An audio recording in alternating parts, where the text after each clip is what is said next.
Well, welcome everyone. Hope my mic is live here and not too live. Appreciate you all coming today. The session today is really focusing on the semiconductor industry, but also the broader high-tech manufacturing industry, of which semiconductor is really at the core of next-generation technologies and current-generation technologies. We're going to focus a lot on design and engineering, electronic design automation. We'll also talk about smart manufacturing at the end of the presentation. And I'll give some insights as well into what Amazon ourselves do at, in development of next generation chips. If you saw the Monday Night Live last night, you would have seen the announcement of our new A1 instances, which are a system on chip, custom designed by the Amazon teams.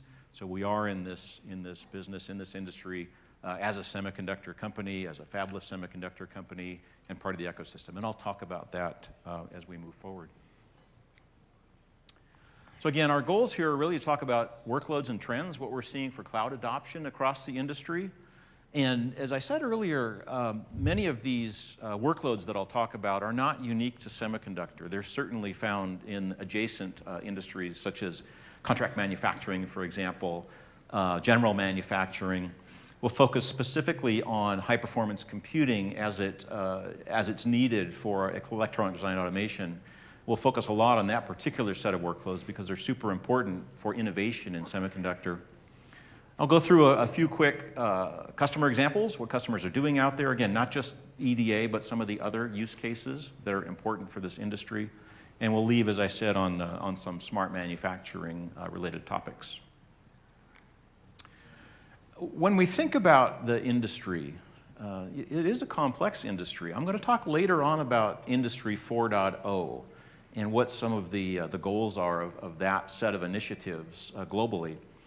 If we think about Industry 3.0, really where we've been since the 1960s, 1970s, where automation really came into play, we began to see significant disaggregation of supply chain, in particular in semiconductor and high-tech manufacturing. And so now you have at the front end, companies that do nothing but design chips, and you would actually consider Amazon as one of those doing fabless semiconductor design. You have contract manufacturers who do actually the foundry of chips that make the wafers that then send them to the packagers. The packagers then send them up the supply chain into the assemblers themselves who make the boards and components that eventually get integrated into products that we buy. And I'm going to talk more about that a bit later. The important takeaway here, though, is that Amazon, we're part of this, right? We build high technology products. They're important parts of what we do, both in the data centers for AWS, but also in consumer products, things like Amazon Go, the just walk out technologies of our stores. So for us, semiconductor industry is incredibly important, and it's an incredibly important set of workloads that drive innovation in technology products that we rely on every day. If you think about Amazon, what is Amazon today? Obviously, it's an e-commerce site, but we're also in things like creation of content that's pushed out on Amazon Prime Video. We're in the semiconductor business, as I said earlier. We have lots and lots of different businesses within Amazon that rely on deep technology. I like to think of Amazon now, today, as really as a global logistics and supply chain company. We're very, very good at managing processes, at optimizing processes using data. And I'm going to return to that topic a bit later, how we use data and metrics to optimize processes. An important takeaway here is that you really can't optimize a process if you can't measure the process, and you can't measure the process unless you can connect to the process. And so connected intelligent devices are very, very important to us. And increasingly, our customers in the semiconductor sector are creating not just silicon devices, but actual connected devices and services, right? So it's an important trend that we're seeing in the semiconductor industry. So intelligent connected products. And if you've attended sessions on IoT and machine learning here, which is it's a dominant topic, it's a very important set of topics, you've seen that we're operating not only in the cloud with machine learning training and with big data and data lake and so forth, but also out at the edge with things like Greengrass and FreeRTOS, where you're at the edge devices, you're embedding intelligence. Very, very important trend that we're seeing today that relies on cloud. Many, many use cases, of course. One of those use cases is in industrial IoT. It's in smart factories. So we'll return to that topic at the end of this presentation. And it's important when you think about connected devices that you think about the plumbing. So it's very, very important that you think about high-quality plumbing in support of next-generation connected products. So security is important. This is an eye chart of a diagram. If you attend the IoT sessions that we have here today, you can go much, much deeper into this topic. But the point here is that Amazon today, Amazon Web Services, and more broadly Amazon, we operate throughout this set of services, right down to the edge, as I mentioned, up into the cloud.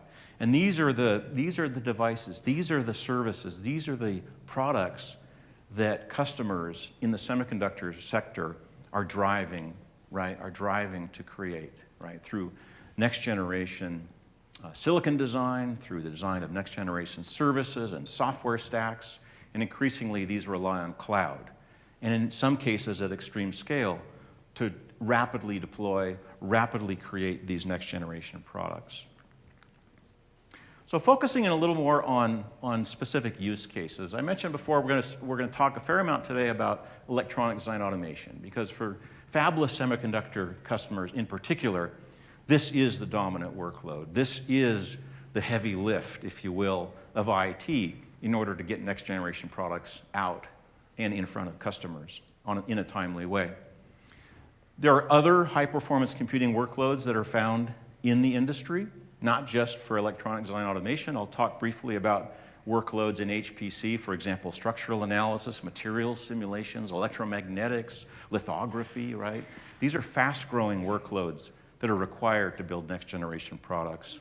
AI and ML and IoT, I just touched on, very, very important sets of workloads that we find in the semiconductor industry. PLM, used for product lifecycle management, regression testing, big workloads there.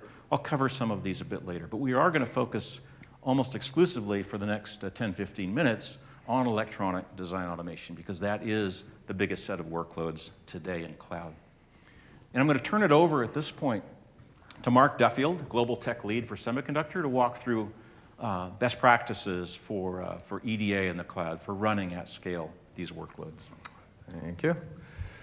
Okay, so as Dave's mentioned, so I'm the worldwide tech lead focusing on semiconductors, which means I work with semiconductor customers literally all over the world, helping them transition their workloads over to AWS. So end-to-end flow, right? So the entire workflow to AWS, which includes our own silicon team as well. So it's taking those best practices and applying them to customer sites as well.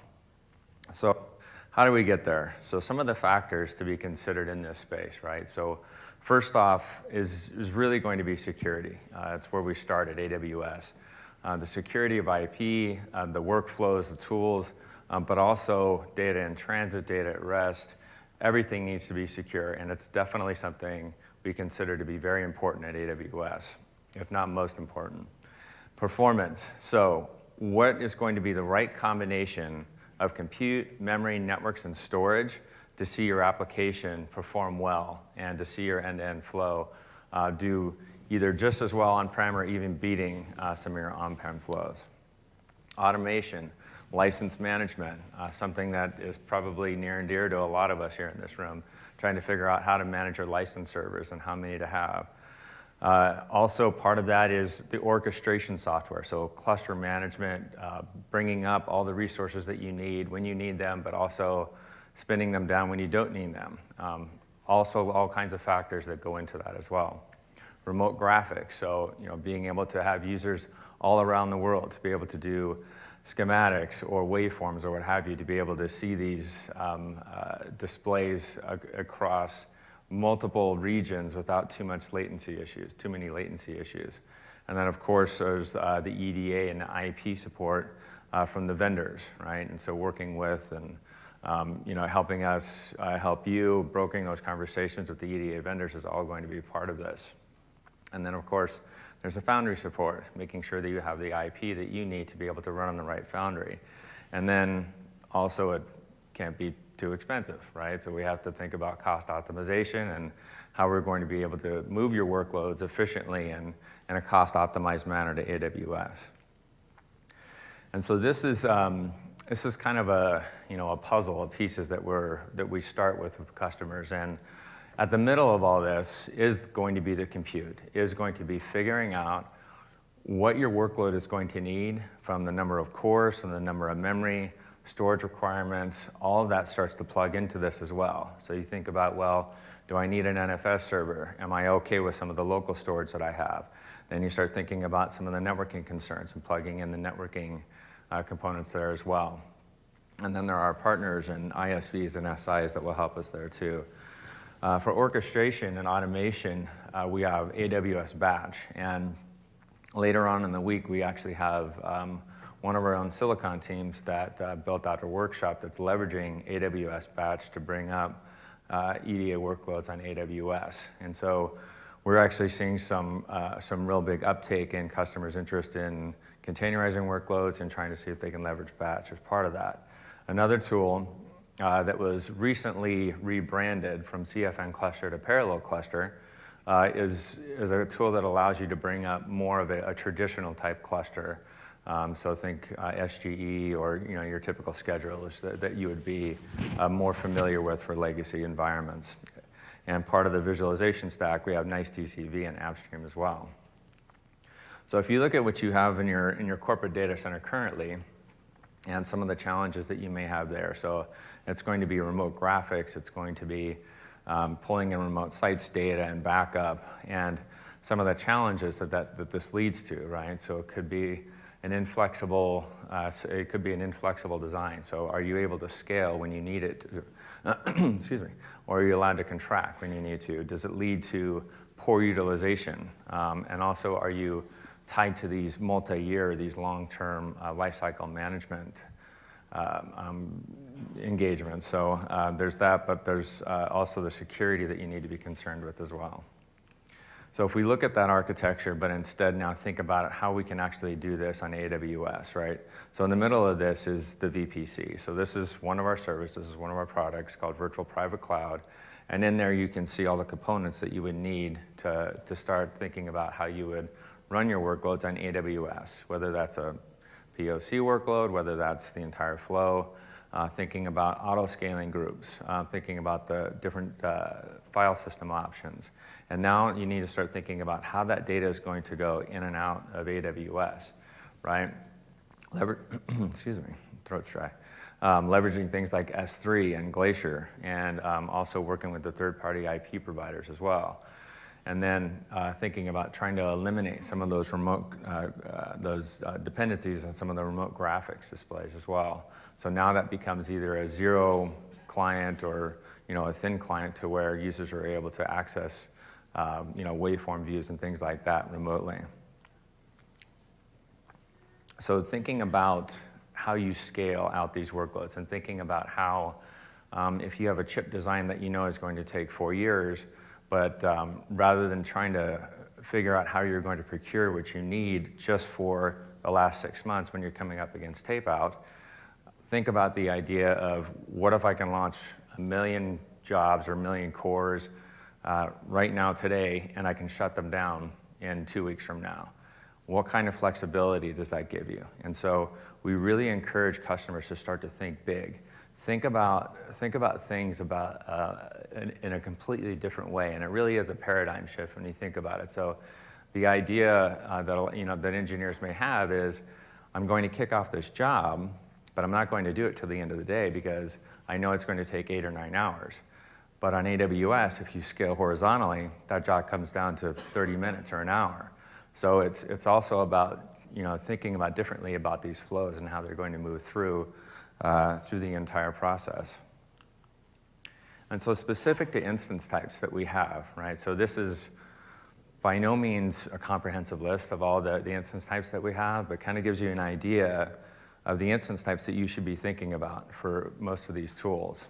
And specifically to each tool, this is actually being taken from some of the customer experiences that we've had, both with our internal teams and with external teams. And these are the instance types that we're seeing being successful with certain tools. So recently we announced the Z1D, and I'll dive into that in a little bit more here in the next slide.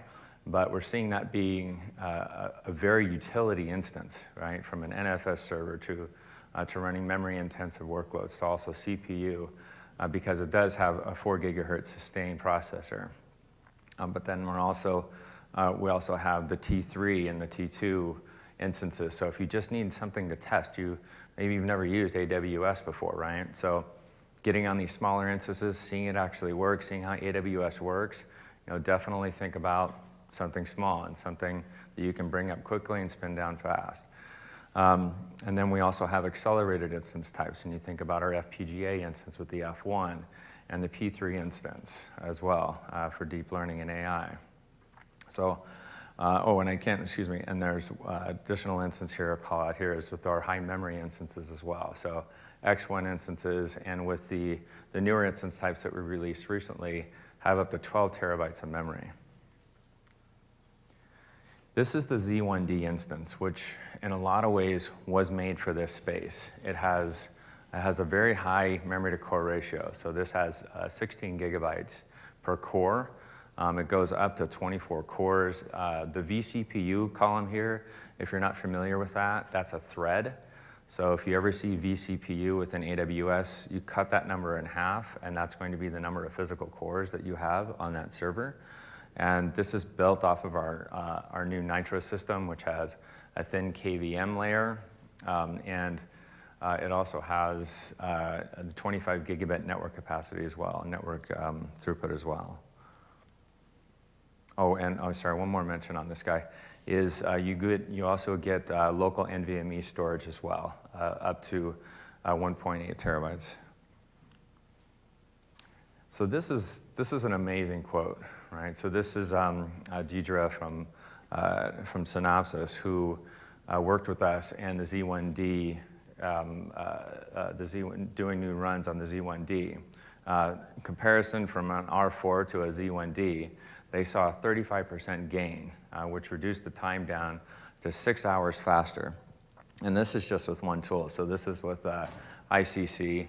And we're going to continue testing, and we're going to continue seeing how much performance we can actually get out of the Z1D instances for the EDA tool set. A little bit more about storage. So these are the storage options that we have on AWS. We have some really exciting announcements that are going to be coming out later this week.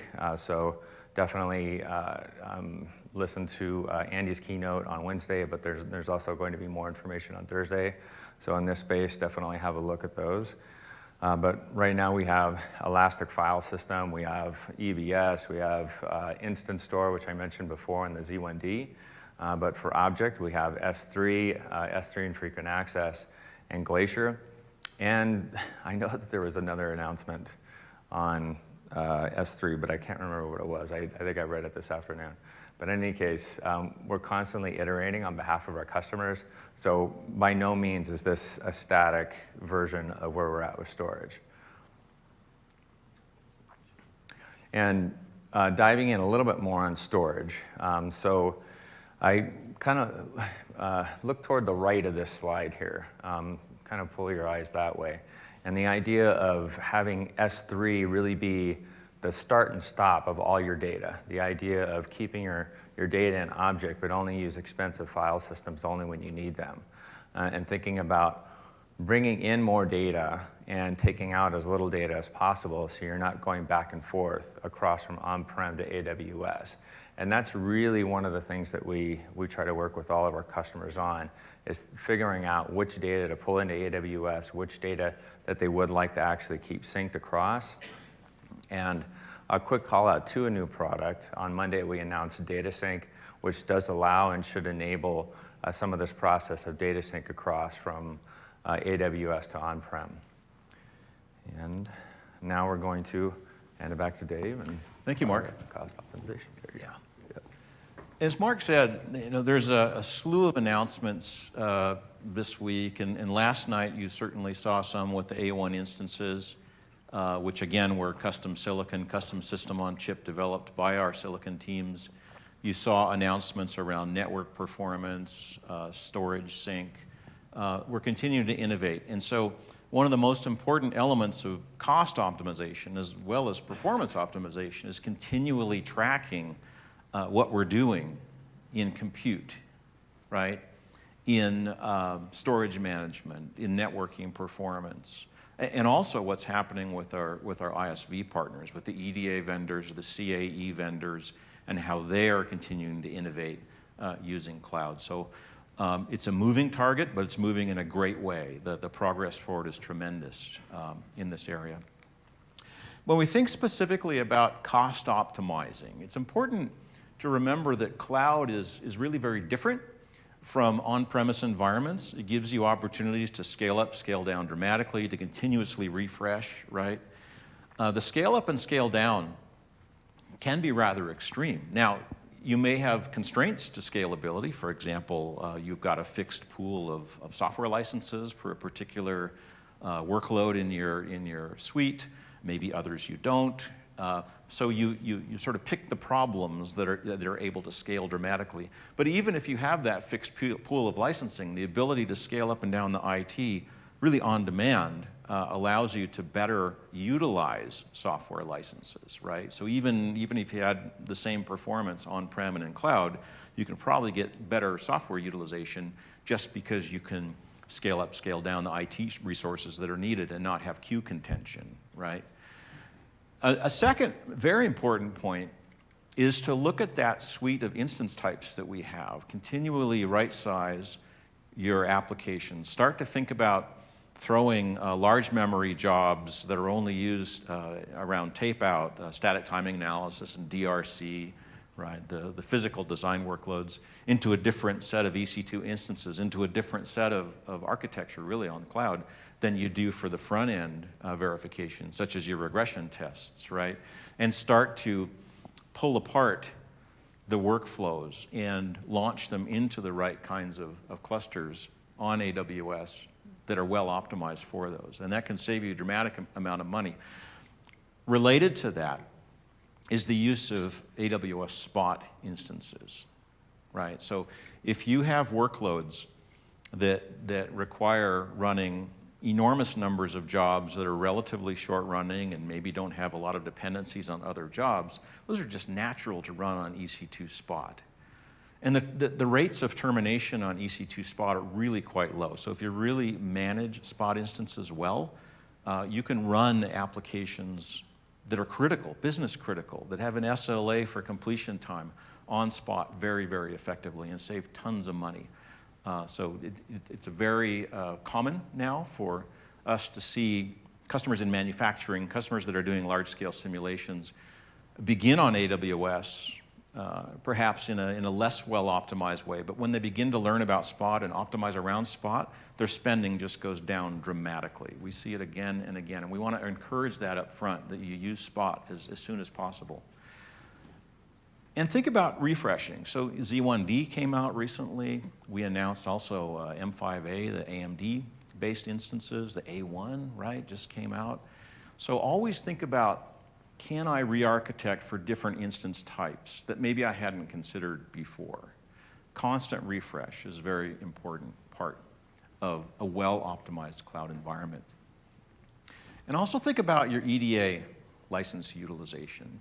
Are there ways that you can monitor perhaps the infrastructure that you couldn't on-premise? Just one example, maybe I want to capture all of the logs that are coming out of my scheduler, right, and start to build some intelligence, analytics, maybe even deep learning on those logs, so I can identify perhaps users in my organization that are jamming jobs in the queue because they want to have their priority raised or some such. Or maybe I simply want to get some information around license utilization and perhaps predict, for example, how much compute I'll need for a given class of jobs. There's a lot of ways that you can begin to think about cloud-native services like machine learning to help you optimize the infrastructure, including your EDA licenses.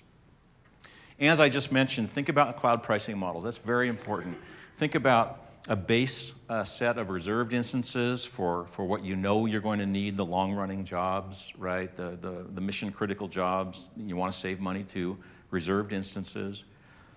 fill in from there as much as possible using spot, and then only when necessary dip into the sort of full price on-demand compute on EC2.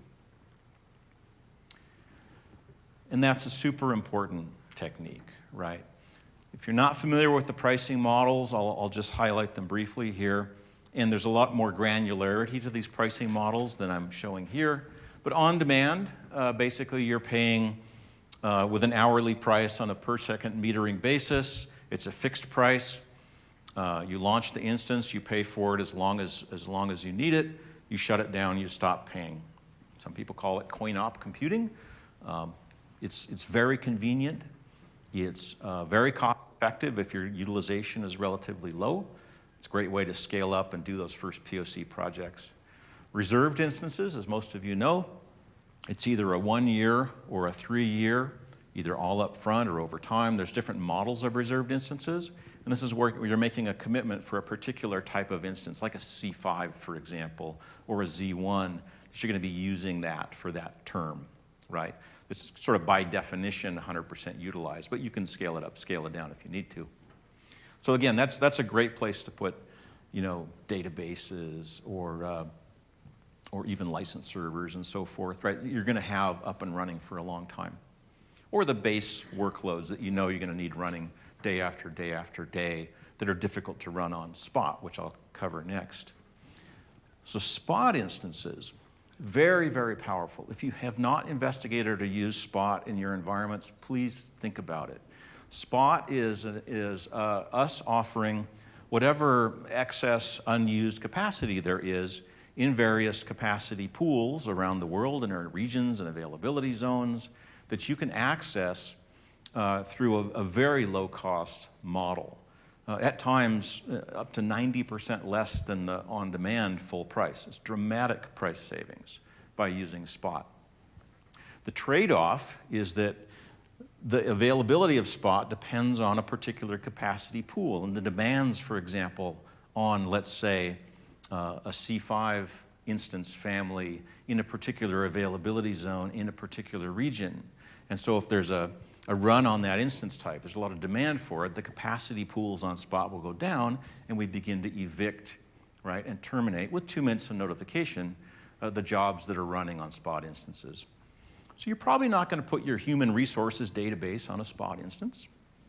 But as we learned a couple of days ago with Derek from Qualcomm, you might even consider putting your license server in there if you can build a fault-tolerant, auto-scaling, resilient environment.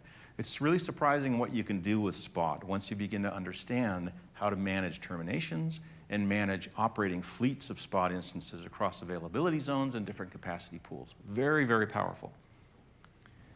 In a well-optimized, high-performance computing environment, and we see this across industries, what you'll see initially is that customers are a bit conservative. They'll buy some reserved instances because it's cost-effective. They'll use a little bit of Spot. They'll use some on-demand. In some cases, they might not even trust running in Spot at all, so they're running a mix of reserved instances and on-demand. And then as they cost-optimize, they begin to learn Spot. They begin to investigate rates of termination, for example, in Spot instances in different availability zones. Or maybe they use higher-level services like Spot Fleet, for example, to manage this. Now they begin to use more and more Spot, and they just get addicted to it because the cost savings are tremendous and the ability to scale are enormous.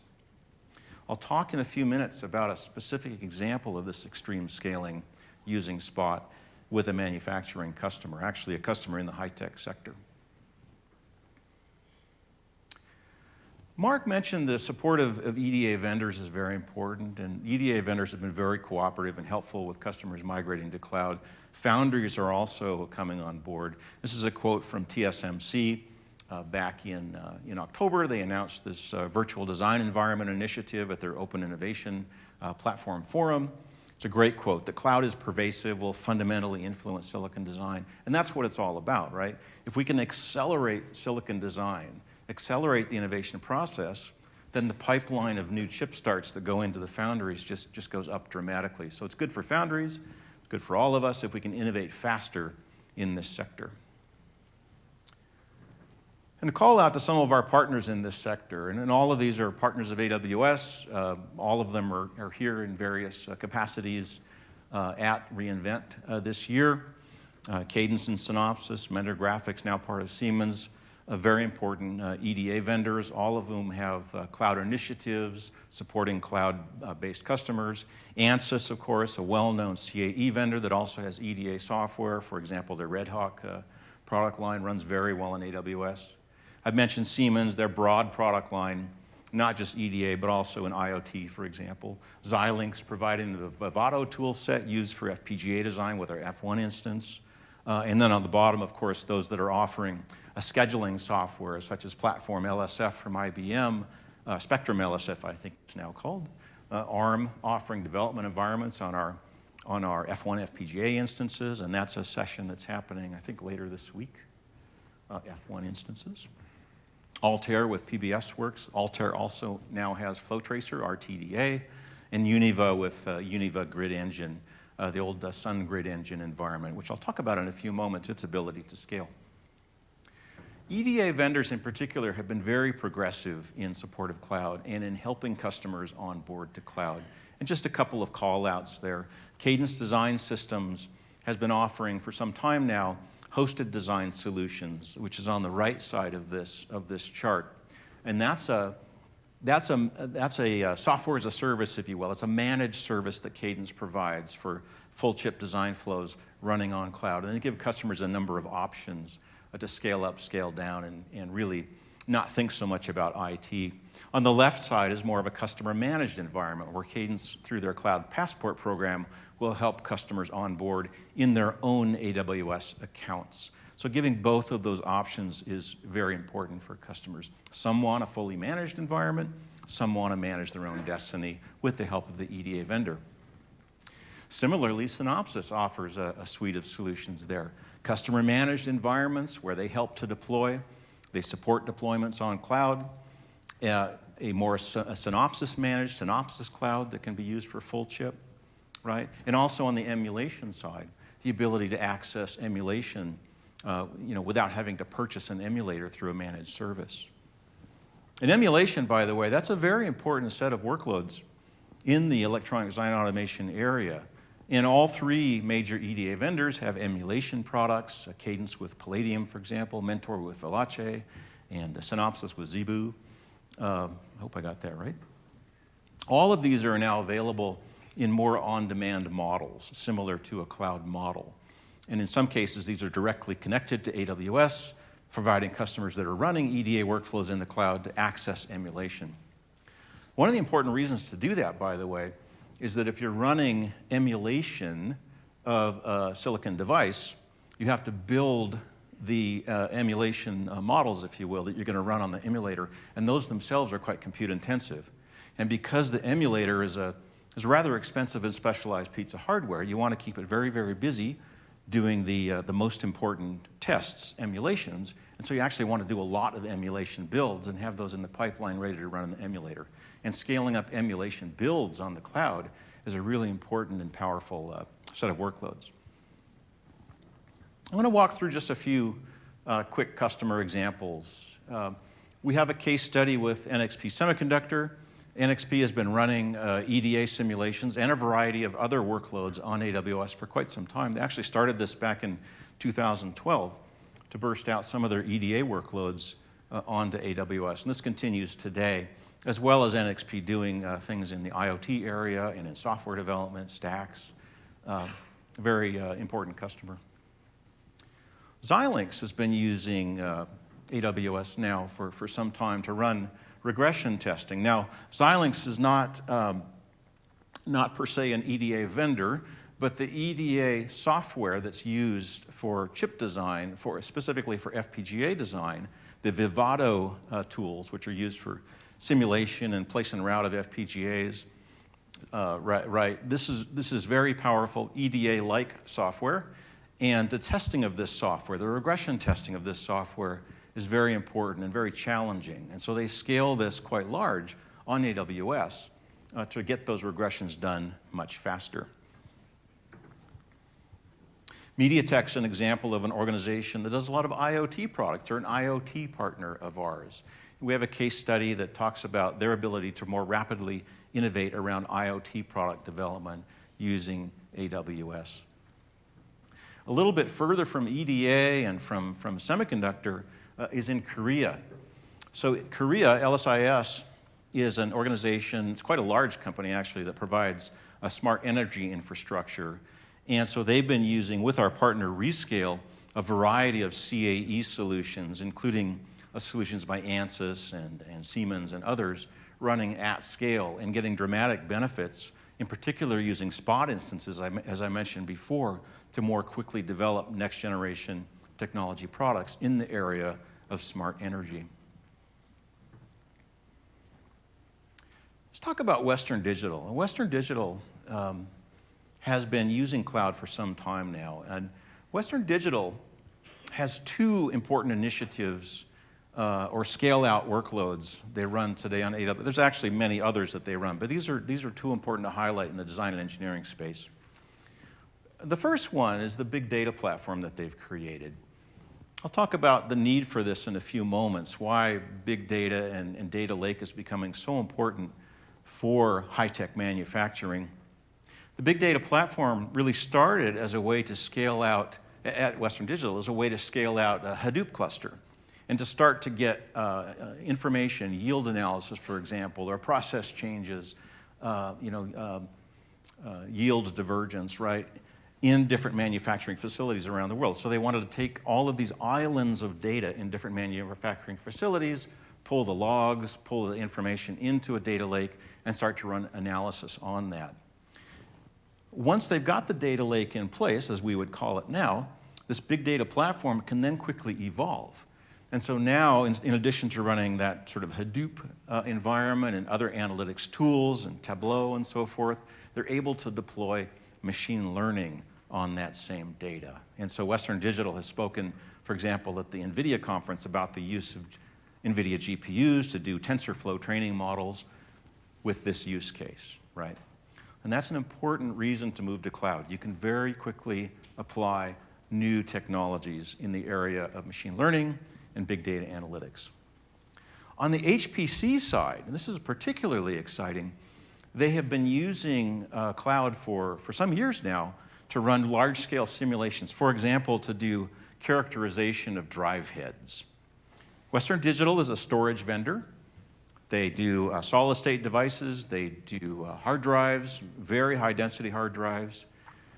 If you've ever cracked open a hard drive, you might begin to understand they're very complex pieces of machinery. They operate, let's say, 15,000 RPMs, helium-filled, incredibly tight tolerances, and super, super dense magnetics in these devices that just gets harder and harder every year to design. So it's a really big compute problem from a simulation perspective to design a next-generation disk drive in particular. Last week, Western Digital successfully launched a simulation cluster on AWS to do material science simulations for disk drives. It was running 2.3 million jobs simultaneously, not simultaneously, in the course of 8 hours, using over 1 million vCPUs on AWS, all on spot instances. And this reflects back to what Mark said a few moments ago. What could you do with 1 million cores? It's no longer a sort of academic, dreamlike question to ask. People are doing it, right?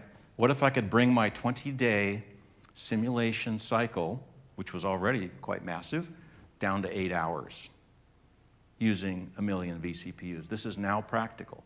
Customers are doing it.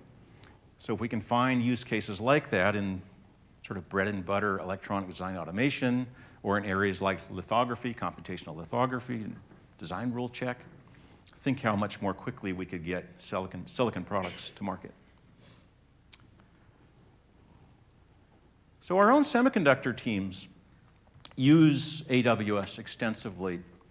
They didn't start that way. So Annapurna, our semiconductor team, one of our semiconductor organizations internally, was an acquisition back in 2014, 2015. They were actually a rather traditional semiconductor company. They had workflows using a variety of EDA vendors, just as everyone does, shared file systems, schedulers, and so forth, right? A very traditional looking stack for design and engineering for verification using, again, very traditional methods in a data center. They quickly moved and migrated piece by piece into AWS, just as other customers are doing at the same time, and more so now. And they had to think about things like, what does a hybrid environment look like? How do we manage storage across the on-premise environment, which, by the way, was in Israel, with the cloud-based environment, which, by the way, was in Dublin, Ireland, right, in our Dublin region?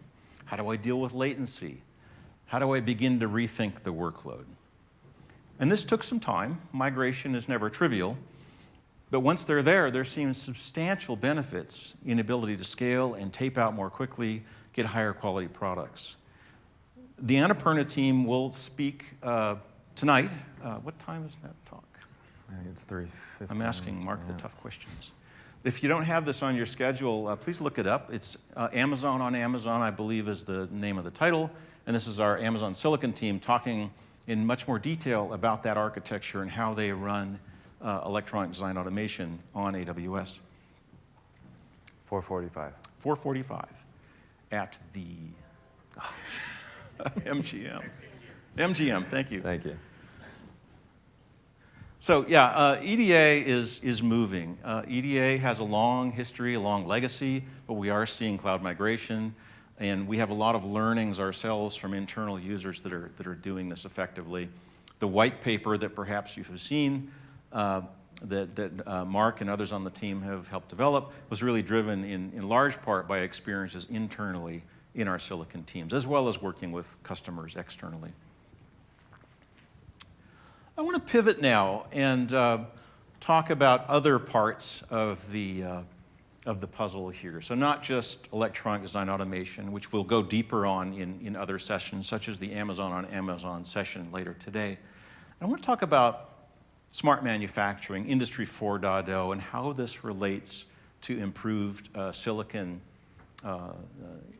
production and the next generation of highly reliable smart products.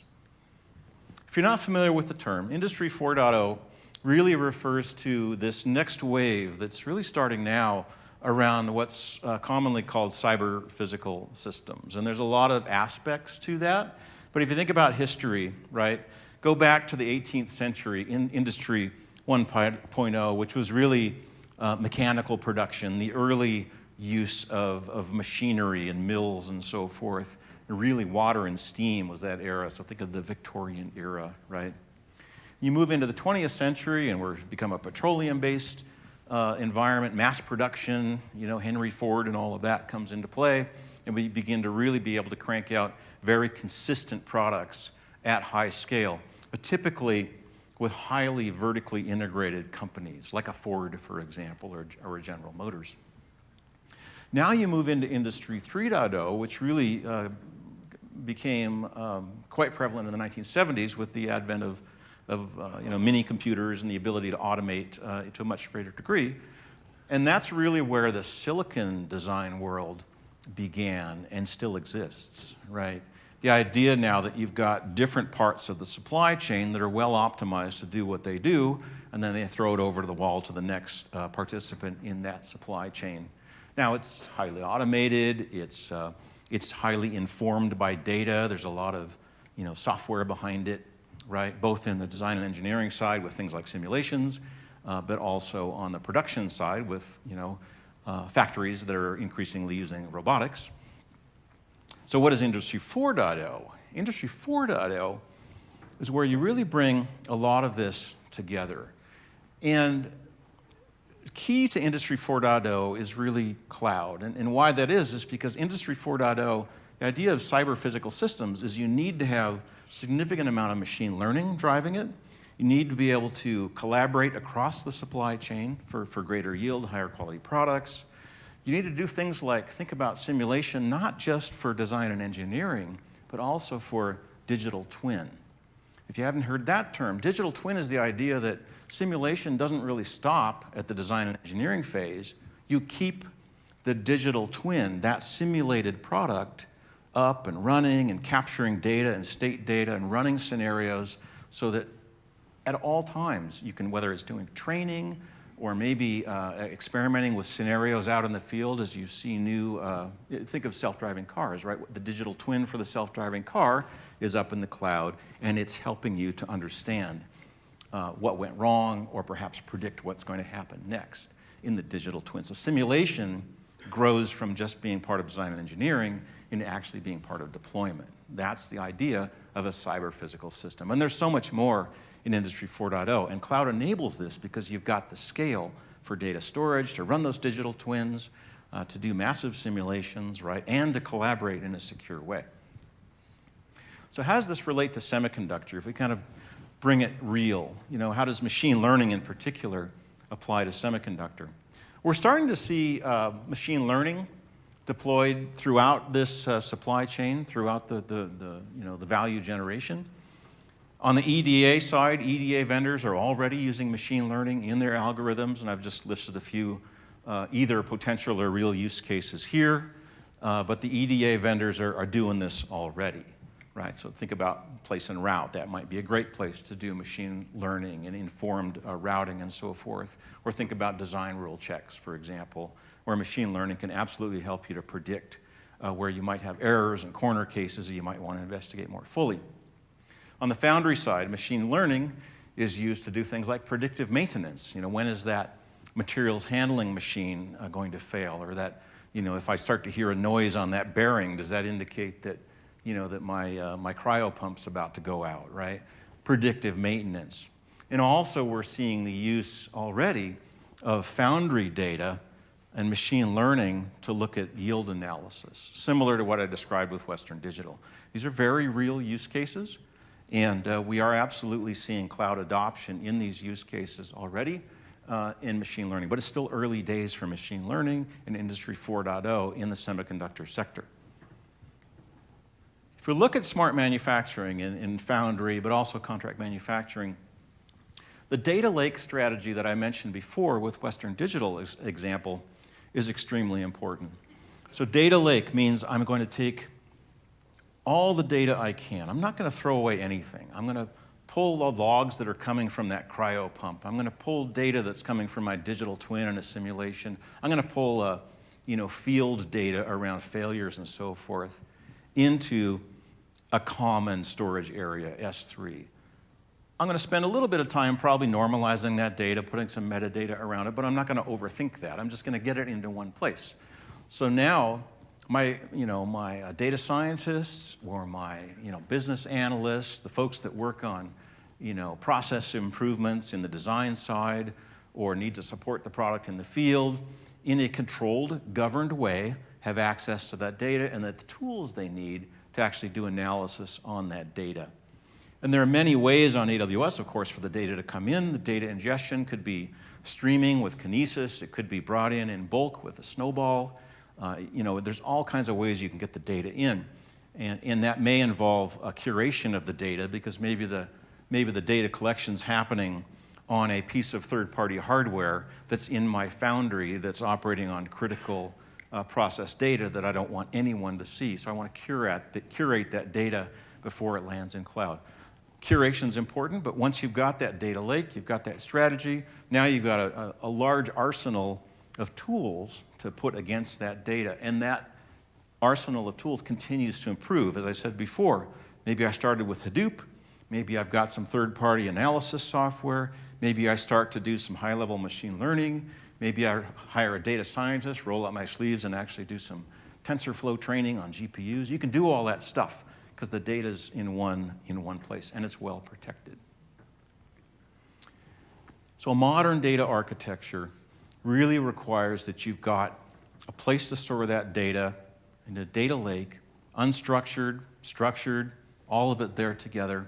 You've got some metadata, and now you're making a decision about which of the insights are going to be near real time, the machine's about to fail, which ones are more batch, perhaps yield management, right? And you begin to build architectures Start small, right? Small data lake, a few applications. Think big. Where am I going to go from there? That's exactly what we saw at Western Digital. They've spoken publicly about this. It's been very successful for them. They're not the only ones using this strategy across the manufacturing spectrum. Again, I'm going to move through this fairly quickly in the interest of time, but if we think about semiconductor and foundry and a few of the areas to think about that machine learning can certainly help us. Yield management I mentioned. If you're looking, for example, at different foundries, or you're looking at different manufacturing processes, different packaging, perhaps different contract manufacturers, where are you seeing yield excursions, right? What can I do to fix that? Maybe right up front by thinking differently about DRC and what I'm seeing in the front-end design. Am I not doing enough simulations, enough parameter sweeps on certain simulations, right? Antenna simulations, whatever it is, right? Are there things that I can do to improve the quality by analyzing field failure data? Or maybe even sentiment analysis on what people are saying about my product on Twitter feeds. Who knows what I can use? Get the data in, figure out later which of that data is insightful and can be correlated with other data. How can I increase the product engineering process, right? Can I more efficiently utilize my human beings, my expensive engineers? Can I better utilize my software licenses? Are there things that I can do in the engineering side? Are there things I can do that help me with the production quality, with the actual product quality right up front, right? And if you're doing testing, if you've got test equipment, you've got testers for boards, or you've got visual inspection systems for wafers, whatever it is, right? Think about using cloud and machine learning at scale for some of these problems, at extreme scales. So tying all this together, right?